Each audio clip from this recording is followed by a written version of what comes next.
A common belief that people have is they really have to want to quit smoking before they're really going to have any great chance of succeeding, or basically any chance of succeeding. That a person who doesn't want to quit smoking, well, they just can't quit smoking. It's not really always a true statement. There are people who sometimes have no intention of quitting who will quit smoking. Sometimes it's because of tragic situations. Sometimes they're being diagnosed with things and now the reality sets in and they still don't want to do it, but they realize they have to do it. Although when people quit out of fear, they'll often have a very hard time succeeding over a long term, because if they leave fear as their only mechanism for quitting, well, the fear is going to wear off. I mean, sooner or later the problem is going to resolve, and then they're just going to forget the initial reaction they have when they realize that maybe their life was right now on the line if they didn't quit smoking. But some people quit not out of fear, but other conditions that happen. I'm going to relate a story about one man who really did not want to quit smoking, had no intention of quitting smoking, and yet ended up in a smoking clinic, although it was a clear-cut case. It doesn't happen to many people, where he ended up in that clinic where he had no intention of being in this clinic and didn't have a choice out of it. What happened is I was asked to run a stop smoking clinic for an insurance company in Evanston. And it was at a time where companies weren't smoke-free yet. They weren't restricting smoking in any areas, but there were some companies that were recognizing employees really shouldn't be smoking. They weren't going to enforce anything on them, but they knew that it was bad for their employees to smoke on a couple of levels. One, it was bad for the health of the employees. That was obvious. But you know what? I think most companies knew that. But some companies recognized that it was also bad financially for the company because smokers cost them more money.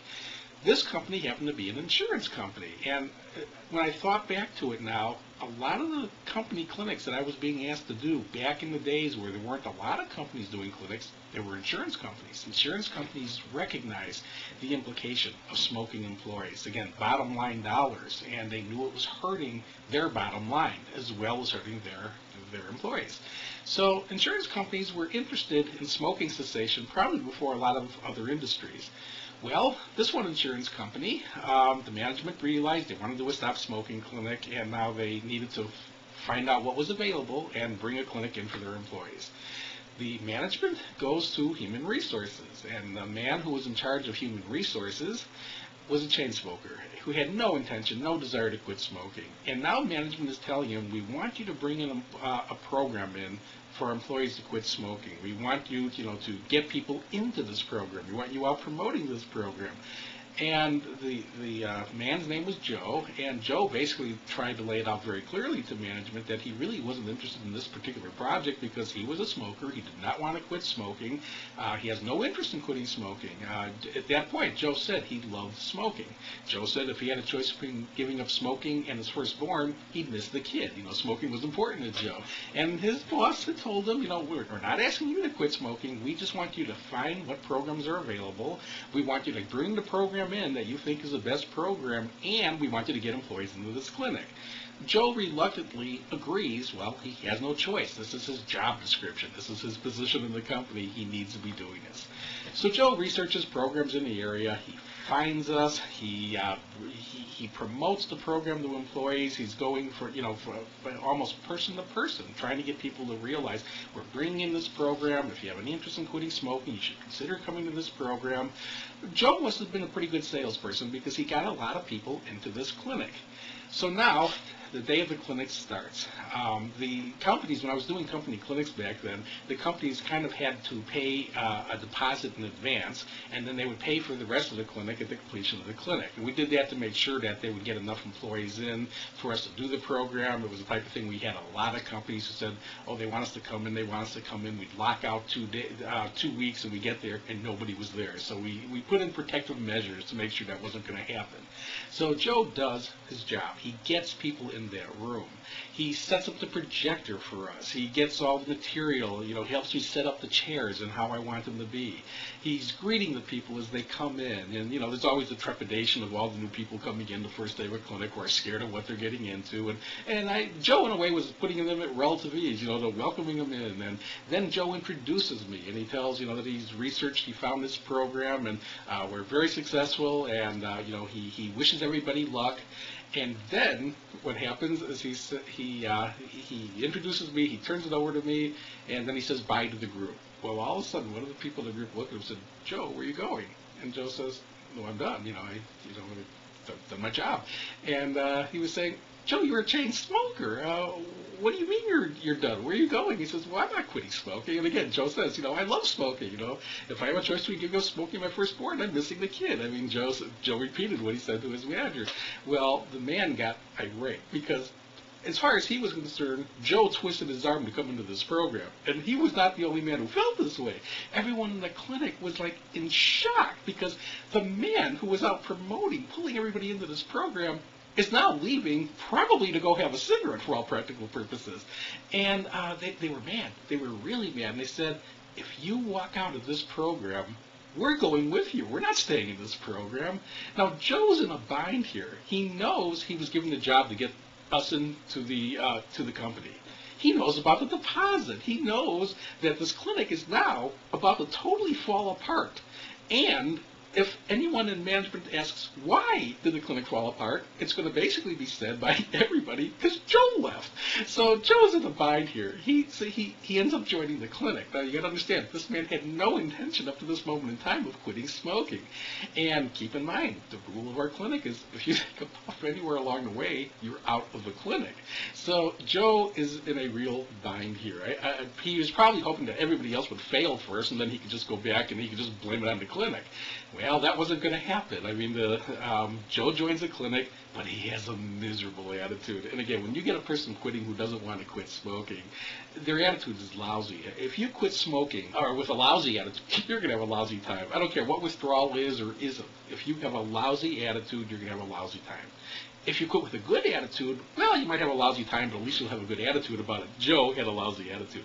And everything went wrong that Joe was touching for the first few days, to the level of, on the third day of the clinic, so now he was off for about 48 hours, he was leaving his house, and he very rarely drove his car to work, and for some reason this day he had to take his car. He slammed his finger in the car door, and it basically was a broken finger. Joe was in terrible pain, terrible misery. He manages, though, to drive to the emergency room of a hospital. And now as he's in the emergency room, they're trying to get him to sign all these forms, but Joe's in pain, and he can't, he couldn't use his hand, he couldn't sign, and he's getting really, really frustrated. They're making him wait too long, and he's in pain, and he can't sign, and he can't do the things he's supposed to do. And he got really frustrated at the nursing, or at the reception station where they're basically triaging him, and he says, "I'll be right back." And Joe had decided he couldn't do this anymore. He had to smoke. This was just too much. He didn't care about the job anymore. I mean, this is where he was at. He went down the hall to where there's a cigarette machine. This is back in the days when there were cigarette machines in hospitals. He's reaching into his pocket, trying to get the change. But the problem is, it was his right hand that had the broken finger. His change is in his right hand pocket. He's trying to get in with the broken finger. He can't do it. Now he's trying to get in with his left hand into the pocket, and it's so awkward that he ends up spilling the money that he had in his pocket. He was putting some of it into the machine already, and now he didn't have enough to finish off the transaction. And some of the money rolled under the machine, and now he's on the floor trying to get under the machine. He couldn't get it. He finally got so furious, he kicked the machine. He hurt his foot. It wasn't bad enough to be, it wasn't broken or anything, but this guy was in pain on there. Well, finally he gave up, and he went back because he knew he had to go back to the nurse's station. He needed to get, the finger started to be worked at. Anyway, he gets through the situation. He was lucky. He never got the change. He never got to the cigarette. He got through it. He was miserable when he came in that day of the clinic. I mean, Joe was miserable every day when he came in. Again, he didn't want to quit smoking, but he pulled it off. And again, his reason for not wanting to quit smoking was he really liked smoking. I mean, he believed that. He believed that wholeheartedly. He loved being a smoker. He eventually, things eased up for him. Things started to get better, and he stayed off. He actually succeeded. He never really felt he gained anything by quitting. He did it under duress, but he quit. Well, it was a few months later. was looking out his window where he lived. He lived on Lakeshore Drive in Chicago, on the south side, but on Lakeshore Drive. He had a clear view of the jogging trails that run along the lake. And he used to see these people running out there all the time, and he was thinking, what nuts? Joe was a couch potato. He had no interest in running, no interest in exercising. He'd watch these people out there, and he just thought that they were out of their mind. These were health nuts. And he's watching these people now, and he's thinking, he should go see what this is all about. So I think he bought himself some running shoes, and he went and he started to walk the trail. And he actually realized he kind of liked it. This was kind of pleasant. He actually took up jogging, and then within a matter of a few months, he's doing 5K races. He really enjoyed this running. He never believed he would have done that, but he really liked the running. Then, another thing he realizes, he has this car. He hated his car. He despised his car. He lived in a place where parking is close to impossible, and he didn't have an assigned parking place. He said whenever he'd get his car parked, he didn't want to move it for anything. He only used the car every few weeks. He would go shopping, because shopping was a few blocks away, and he couldn't walk a few blocks when he was smoking, so he needed this car to really do his shopping. And then every now and then, strange things would come up that he'd have to use the car. But it was a terrible inconvenience, because he knew once he moved the car, he didn't know he was going to get a parking place again. Well, after he started doing this running and this jogging, all of a sudden he realized if he could jog 5 miles, he could walk a few blocks to a store. He could do trips back and forth if he needs to carry more stuff. And he realized he doesn't need this car. And he sold his car. And he was thrilled. He really didn't want this car anymore. He was done, driving in the city at this point. He started to notice lots of little benefits of not smoking. And he really came to the conclusion. He realized he really likes not smoking. He never thought that would happen, but it did occur. Joe became a panelist for me. And then what he would do on these panels, and it's what I do with all people who graduate the clinic, I invite them in if they want to come serve on panels in future clinics to let people know what it was like for them when they were smoking, how they quit, what it was like when they quit, what it's like now.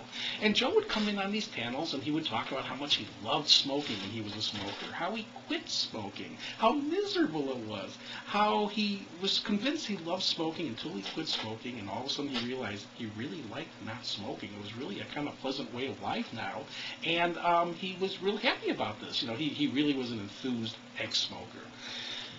Joe comes into a clinic I'm doing, and this is a year or so after he quits. It's a January clinic. It was about the third week in January when the clinic was starting. And Joe comes in, and he tells his story on this particular panel. And he talks about, how much he smoked, how much he loved smoking, how he quit smoking. He talked about those stories about the emergency room. He told his normal routine. But then when he got to the end, he says, there's something I have to tell you. And he's talking to the group now. He said, Joel doesn't want me to tell you this. Joel doesn't know I haven't told him. He said, I took a cigarette New Year's Eve.